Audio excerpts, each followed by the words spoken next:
2008-2012, c'est un nouveau contrat de bassin versant, des actions traditionnelles en matière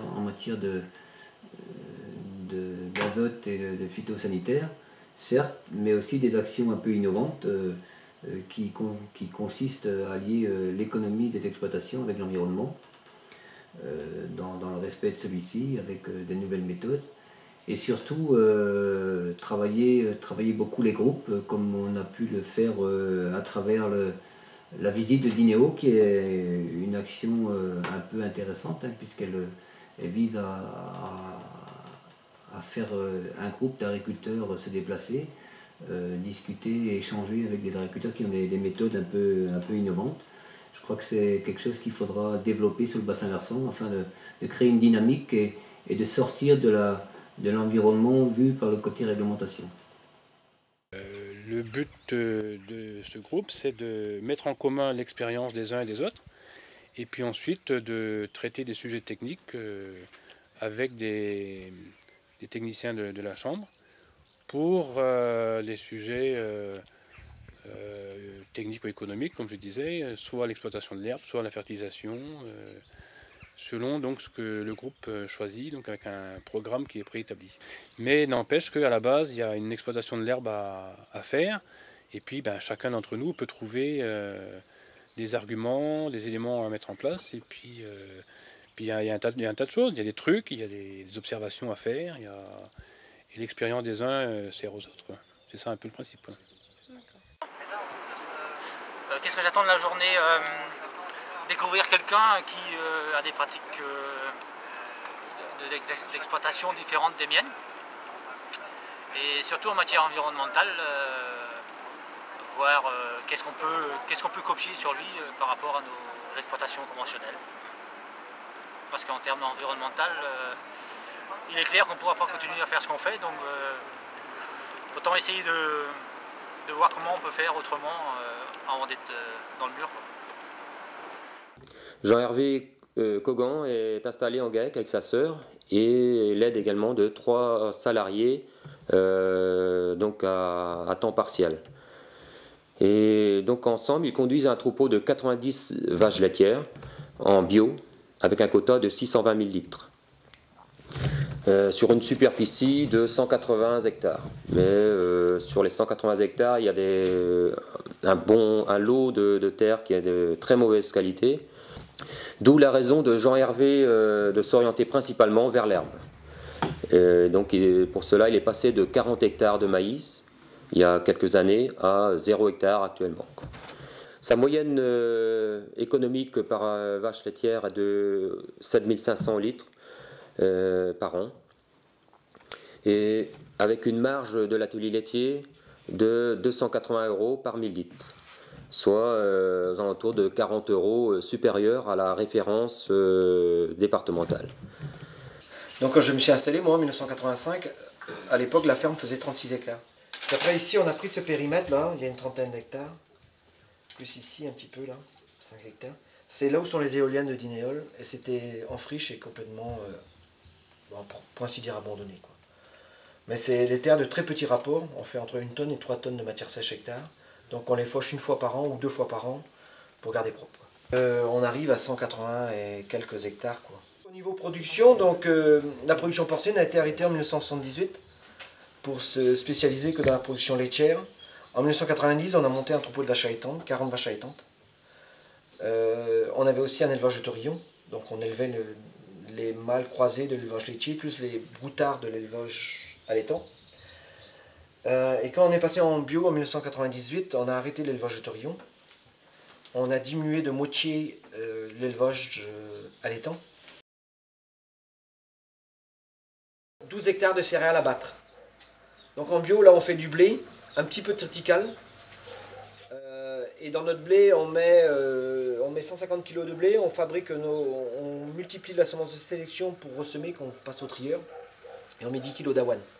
Parce que l'avoine, elle permet de... C'est pour ça que le champ, c'est un champ d'avoine, mais en fin de compte, c'est un champ de blé, hein. Il y a juste un peu d'avoine. Après le blé, généralement, on met du colza graines. On a environ une dizaine d'hectares de colza graines.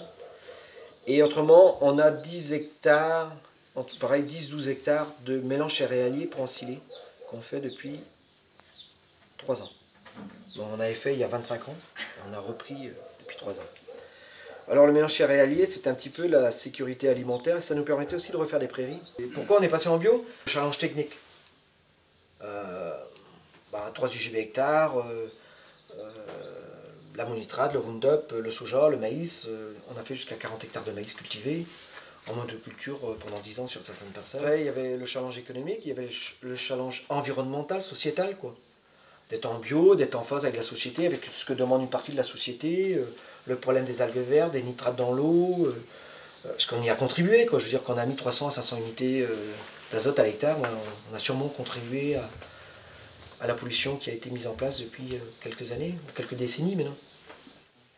Et quand on achète, nous on achetait 60 tonnes de soja, 50 tonnes ou 60 tonnes d'ammonitrate par an, 20 tonnes d'engrais complets, 40 hectares de maïs, 20 hectares de céréales, insecticides, fongicides, anti-foie-l'avoine, raccourcisseurs, maïs, engrais localisés, microgranulés, insecticides, désherbage prélevé, désherbage de rattrapage. C'était phénoménal, quoi. Ça faisait une manne financière qu'on devait produire et sortir de l'exploitation. C'est plus du tout le même métier. J'ai plus le stress de me dire combien de vaches m'habiter, une vache qui se lève pas, une vache malade, le veto, la mouchette, la perf. Non mais c'était incroyable, moi je vivais que comme ça. On n'était aucune de nos vaches à les soigner. Mais on n'avait pas la même qualité d'alimentation, on n'avait pas le même... Bon, c'était différent, quoi. Mais ça, c'est ce qui m'a le plus surpris, c'est ça. C'est la fin de tout ce merdier, quoi. Non, mais alors c'est une tranquillité d'esprit. Incroyable. Moi je suis 3 fois moins stressé qu'avant. Mais ça vaut tout l'or du monde. J'expliquerai que dans la reconversion de la bio, ça dure 10 ans. Il y a 3 ans où on vit encore sur les artifices d'avant. Pour revenir à l'assolement, rotation, ça fait partie. Parce que les champs sont propres, parce qu'il y a le garde-manger qui est bien garni. Parce que quand on a mis de l'engrais quand même pendant 20, 30 ans ou 40 ans, il y a du stock. Et ensuite, on a la difficulté, je dirais, des 2-3 années où on est en vache maigre. Parce qu'on n'a plus les artifices et on n'a pas le renouveau. Et puis après, la terre, elle commence à aller mieux, tout commence à aller mieux et c'est exponentiel. Je vais donner juste un exemple. Au début, on défait les prairies qui n'ont plus de trèfle, on se dit, Cécile est nulle, elle fera rien cette année, il faut autant la défaire. On met une culture après et on remet une prairie. La culture, elle est moyenne, quoi. Très moyenne. Mais aujourd'hui, on défait des prairies qui sont belles pour avoir une belle culture. Donc plus ça va, plus les prairies sont belles. Plus les prairies sont belles, plus les cultures qui sont derrière sont belles. Et moi j'estime que dans les 5 à 10 ans qui viennent, on doit être capable de prendre 1000 litres de lait par vache et un jour de faire 80 quintaux avec du blé.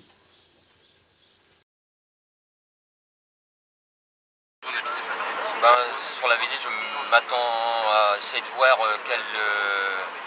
quelle technique au niveau de l'herbe, quelle variété, quelle espèce d'herbe qu'il utilise par rapport aux structures des sols. La partie fondamentale est dans l'agronomie. Le fondement même, il est là. Le sol, il fait la plante. La plante fait l'animal.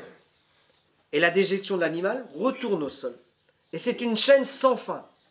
Je vais donner un chiffre. 90% de réussite en IA, première et deuxième IA depuis 3 ans.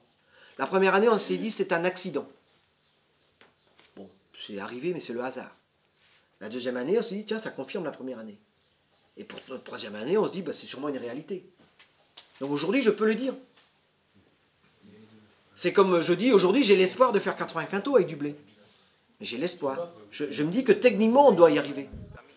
De voir que tout est lié à l'agronomie, surtout dans ce système bio, là, que toutes les interventions qu'on fait aujourd'hui au niveau du sol, au niveau du travail d'agriculture, ça a un lien avec ce qu'on retrouve au bout de la chaîne. Ouais. Le fumier, c'est l'or d'une ferme. C'est la plus grande valeur qu'on peut avoir dans une ferme, c'est ça. C'est la base de l'agronomie du sol. Voilà. Je pense qu'il est difficile de faire une agriculture biologique efficace et performante sans fumier. Ça, c'est mon avis. Ça m'a donné l'espoir un peu de croire en l'herbe. J'en étais convaincu déjà avant, mais là, ça m'a renforcé ces opinions-là. Ça paraît simple parce que c'est des méthodes, on va dire, anciennes, et derrière, une grosse technique.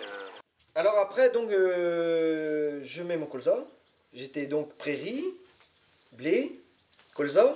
Donc si je mets pas du blé, je mets du mélange céréalier, je mets du colza fourragé. Si je mets du blé, je mets donc le blé dans la meilleure terre pour faire un colza graine. Le mélange céréalier dans la plus mauvaise terre pour faire un colza fourragé. Et après mon colza graine et mon colza fourragé, je remets ma prairie dans de l'avoine. Donc on a ressemé la prairie, et comme on sème le mélange de prairie sous couvert d'avoine, parce que ça restructure la terre, ça laisse des cavités vides et ça permet l'enracinement profond de la prairie. Parce que toute la différence entre un raigrand anglais trèfle blanc et une prairie multi-espèces, c'est la capacité d'enracinement. Et ce que j'ai pu constater, c'est qu'ils maîtrisent très bien donc, tout ce qui est association au niveau par rapport aux structures des sols aussi, c'est-à-dire le travail avec du dactyle, avec la fétuque, et il a une assez bonne maîtrise de l'herbe ici. Donc nous, on a 100 hectares de prairies de courte durée type pâturage. Type pâturage, ça veut dire que par rapport au type fauche, c'est qu'on est sur des raigrats hybrides type anglais au lieu d'être sur des raigrats hybrides type italien. Voilà. Ça, c'est les prairies qui avaient 8 kg de trèfle violet, 2 kg de trèfle blanc, 8 kg de fétuque, 2 kg de dactyle. Donc le Rumex vient aussi s'il est à la place. Donc c'est pour ça qu'il faut avoir une pâture très dense, très courte, avec un maillage sur le sol quand même important, parce qu'il vient quand même que s'il a vraiment de la place, quoi. Donc le piétinement, les tours des râteliers, les bacs à eau, etc. Et donc si on avait passé la tondeuse de refus au bord, on aurait eu trop de refus. Donc du coup, comme on a la faucheuse qui est tout le temps plus ou moins attachée, j'ai passé la faucheuse sur 10 mètres de large, j'ai endainé, j'ai ramassé et je l'ai enrubanné. Et vous voyez, le champ il est bien partout. Maxi pâturage, parce que je considère que l'herbe pâturée c'est 1 en valeur, l'herbe stockée c'est l'oulant de métail c'est 4 et le concentré c'est 10 en valeur. Donc bah, tout ce qui mange à 1, ça coûte 4 fois moins cher que ce qu'on stocke, quoi. Et 10 fois moins cher que du concentré. Enfin, je sais pas, j'aimerais bien visiter son séchoir à foin, quoi.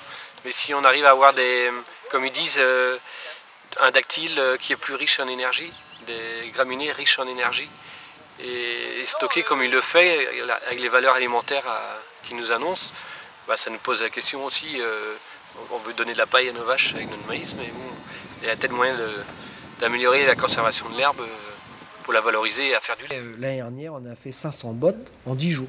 Parce qu'on fait 64 bottes jour. 64 bottes de 300 kg, ça fait 6 x 3, 18. Donc on fait 18 tonnes jour. Aujourd'hui, on a fait le calcul où on est à 6 litres de fuel par botte. Ou de fuel, de mélange fuel-colza. Aujourd'hui, on a amorti la pompe à chaleur des humidificateurs depuis l'année dernière. Et là, on finit d'amortir le séchoir, donc sur sa 7e année. Donc on a fini d'amortir notre outil de séchage, ce qui permet de pallier au surcoût de l'énergie aujourd'hui. Et donc maintenant, mon but, c'est de fabriquer des prairies permanentes. Voilà. Et de faire juste un minimum de rotation pour avoir suffisamment de céréales pour complémenter des super foins et des super prairies. Et la deuxième chose, c'est d'utiliser la régénérescence des prairies. Ça, c'est quelque chose que je n'ai pas travaillé, que je suis en train de travailler techniquement dans la recherche des machines et puis des gens. Là, j'ai pris les contacts et tout, donc on va avoir les démonstrations à partir de l'automne. Donc le challenge, c'était aussi de reconcentrer la ration en énergie pour gagner en TP. Et c'est de soit faire de la betterave piquée, là j'ai expliqué ça à midi, parce que donc la betterave serait un concentré, hein, distribué avec un système automatique de DAC ou autre.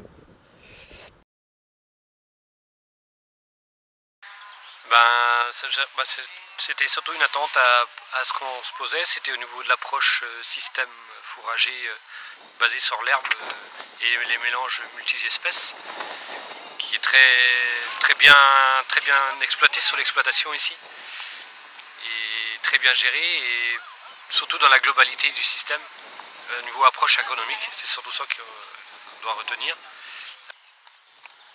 À partir du moment, j'ai envie de dire, à partir du moment où tu traites tes vaches qui ont des problèmes avec les antibiotiques, tu mets des engrais, tu mets des pesticides, tu mets un peu tout, est-ce qu'on peut avoir une gestion globale en faisant tout ça? Je ne suis pas certain, quoi.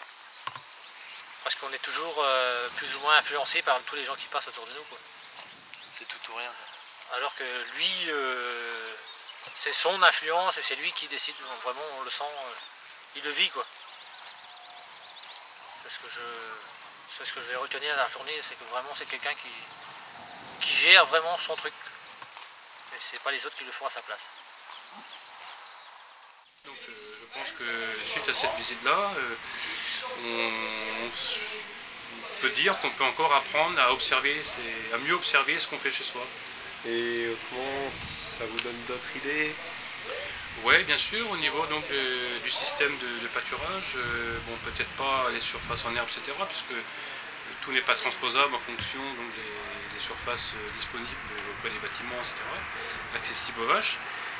Donc chaque cas est un cas, mais n'empêche que dans les implantations de prairies, donc, le choix des espèces, etc., il y a des choses à améliorer et à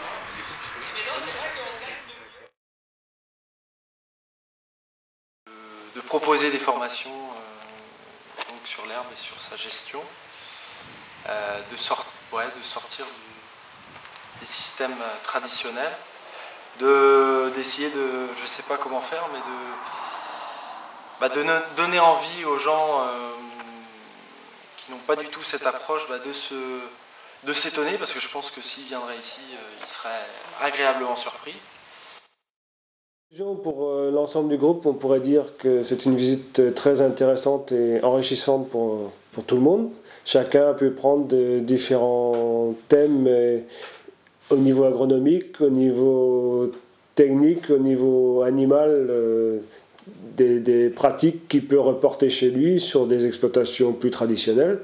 Enfin, par ce petit film, déjà faire connaître la visite et un peu l'expérience de l'éleveur, et ensuite pour d'autres personnes intéressées de retourner peut-être sur cette exploitation-là ou sur une autre exploitation pour voir un système différent des exploitations conventionnelles qu'on a chez nous habituellement.